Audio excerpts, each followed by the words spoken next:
National record holder in the under-20 100 meters, Jamaica's Alana Reid, who ran the opening leg in the 4x100 meter relay at the Paris Olympic Games, was assaulted by the police, no less, in Paris.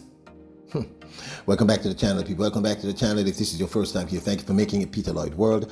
Go ahead, please hit the subscribe button so we can continue to go. When you do that, hit the notification bell so you know the next video drop a video at least once a day here in Peter Lloyd World. Also, if you enjoy the content, please hit the like button and finally leave your thoughts. And ready? Yep, good to go. Well, it is now known, and it's been known for quite some time, that the Parisians, the French, the people of Paris, I'm not going to say all, are allegedly, I'm trying to find a nice way of saying this, not tolerant of people who are not French. That's a nice way of putting it, right? Well, word is, listening to a report out of Nationwide this morning, that Jamaica's Alana Reid found herself at the end of an assault by the police, the French police. Why am I not surprised, people?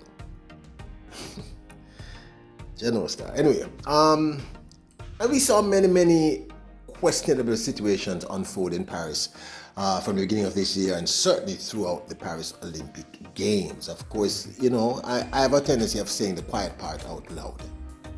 You know, because somebody have to say it. But let's talk about this in perspective. In the finals of the 4x100 meter relay teams at the Paris Olympic Games, Jamaica fielded what might have been the youngest team, I'm almost certain, at those games. That team, comprising of Alana Reid to Kemba Nelson to Sasha Lee Forbes to Tia Clayton, who ran the closing leg, rounded out a season's best of 42.29 to take fifth in that final. Now, this was the first time in 20 years that a Jamaican female 4x100 meter team did not figure in the top three. But like I said, this was a very young team. And the opening leg of that team was none other than Jamaica's Alana Reid. Meet the team of Alana Reid, Kemba Nelson, Sasha Lee Forbes and Tia Clayton ended fifth in a season's best 42.29 seconds. I guess everybody out here came out and ran a race in the rain, so nevertheless that's not our excuse. But at the end of the day, we're a young team. I mean, there's a lot of people that were supposed to be in this squad, but they're not here. But nevertheless, even though we're young, we came out here and we gave up our best. And I think that we're proud of our efforts today. Alana Reid ran the opening leg and passed to Kemba Nelson, who passed to Sasha Lee Forbes, who ran the third, and the final leg was Tia Clayton. Alana Reid in her split ran 11.50. Kemba Nelson in her split ran 10.34. Sasha Lee Forbes 10.25. And Tia Clayton in her split ran 10.20. However, there have been some interesting things happening at the Paris Olympic Games, in and around the Paris Olympic Games. Let's say alleged things, underlined, alleged things, where we've seen some decisions that made very little sense to us.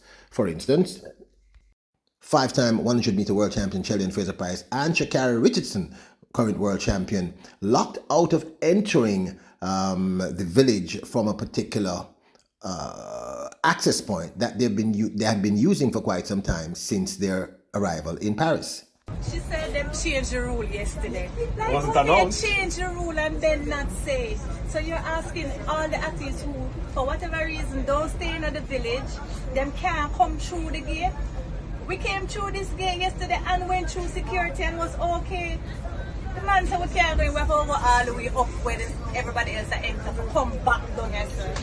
That's crazy. This is crazy. Hey, what's happening there? What's happening over here? Then, of course, there was this instance of a French policeman assaulting a lady carrying a child. French police using excessive force against peaceful protesters who pose no threat. Then, of course, there was this report by BBC.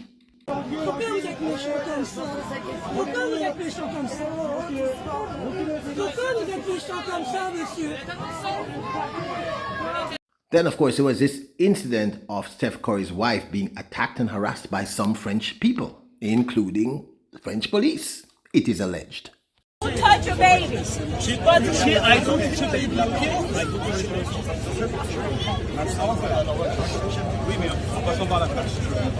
You will not sleep well. You will not sleep well.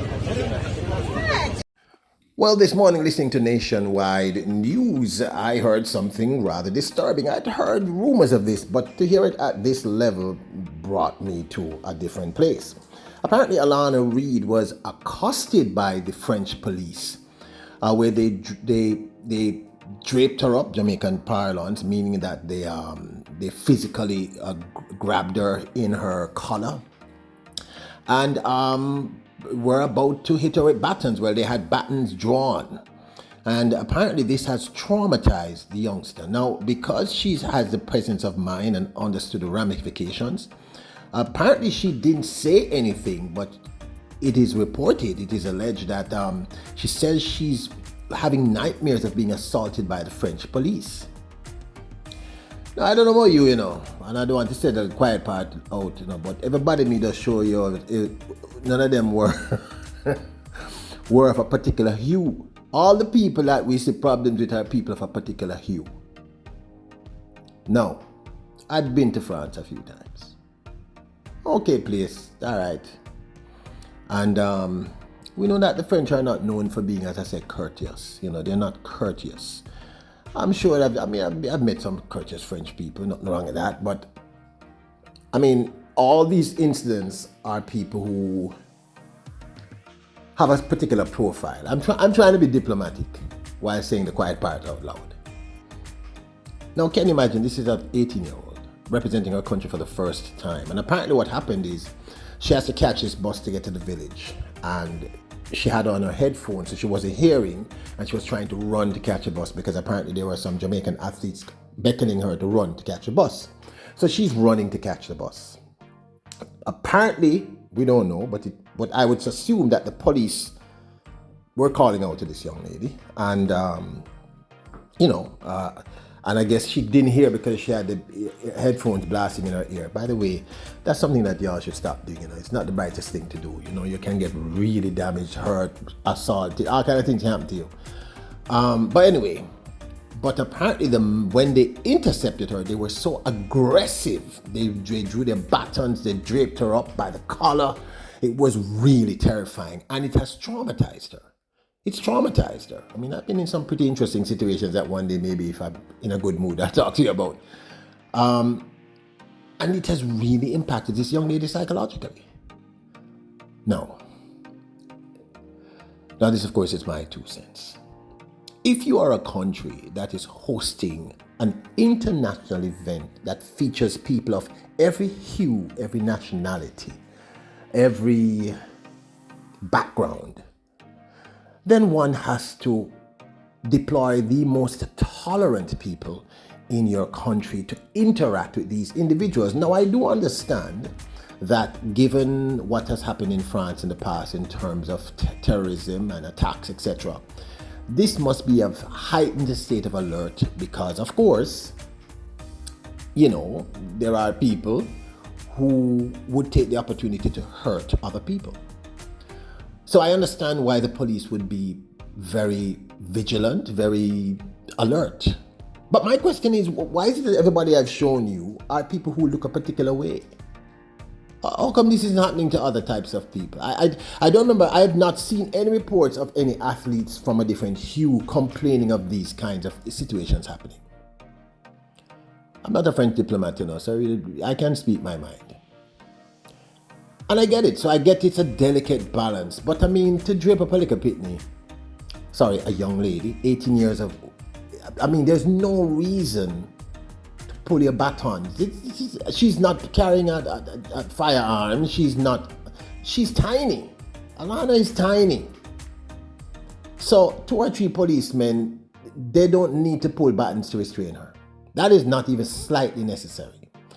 And a lot of these first world countries need to get their shite together because, listen, nothing lasts forever, Every day you carry a bucket go away, one day the bucket bottom must drop out. And we have to concede that the youngest continent in the world with the youngest people with the greatest resources and the most likelihood to become the next mega power, not even superpower, are people from the African continent. We have to get rid of these people with these bizarre psychoses. I understand that they might have seen her as a threat. I'm not quite sure anybody could see Alana Reid as a threat. But let us say you did see her as a threat. Let us say you intercepted. She's tiny. There was no reason to pull buttons and drape up this young lady. There was just no reason. But if one has a certain psychosis, a certain psychology, then you're going to deal with people who look a particular way in a particular way. I'm not going to say all of them, but a large majority of them clearly have this challenge. We have seen all kinds of race wars happening in France throughout the years. This is nothing unusual, and I'm saying the quiet part out loud. This is an insult to us, and this is an insult to track and field. And if I was an IOC, I would ask the French to apologize formally to all the people who were insulted by these rude little people. Yeah. These rude little people. I don't let me start on people though. Please don't let me start. I'm trying to be balanced. So there you have it. It is alleged that Alana Reid was assaulted by the French police during her sojourn there representing the island of Jamaica at the Paris Olympic Games, and that she's having nightmares as a result of this assault. She's been traumatized. Now I'm hoping that she doesn't take it lightly. Queen Alana, I hope you go and get the help you need by professionals, because we don't want a situation where you have to go back to represent yourself in this country in France, and because of the trauma, it impacts how you perform, and that's a high possibility. But this, of course, boy, people, this one is hard to do. Is my 2 cents. Now don't forget to hit the subscribe button, notification bell, the like button. Remember, your royals, kings and queens. Bless up.